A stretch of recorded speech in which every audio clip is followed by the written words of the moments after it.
6 жыхароў Бярозы і Бярозаўскага района звярнуліся на прамую лінію, 13 на асабісты прыём. Кагосьці хвалявалі асабістыя пытанні, а нехта ўзняў грамадскія. Так Геннадзь Кісялевіч прыйшоў з пытаннем аб размеркаванні дарожнага збору і асфальтаванні вуліцы Гістарычнай у Бярозе.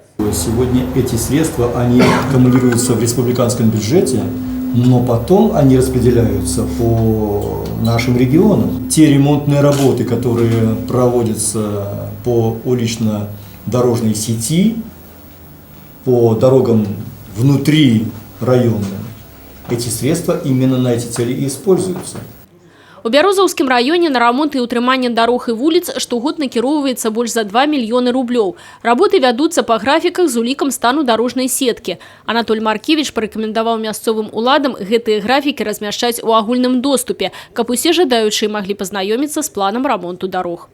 Шэраг зваротаў тычыліся зямельнага ўладкавання. Для іх вырашэння прыйшлося падымаць праектную дакументацыю, шэраг лакальных прававых актаў. Пры гэтым для больш дэталёвага вывучэння пытанняў профільныя спецыялісты прама пасля прыёму выехалі на месца.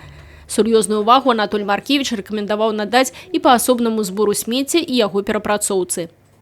Также люди обеспокоены, и очень актуальный вопрос по сбору вторсырья.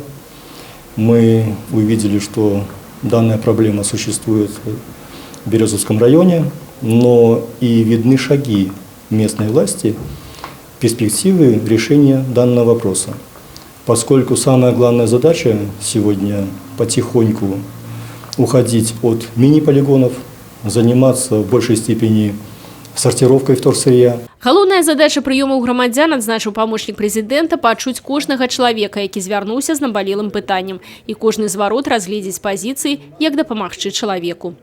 Ольга Мялюсік, Людмила Салдзін, Александр Тыманскі, тэлерадыёкампанія «Брэст».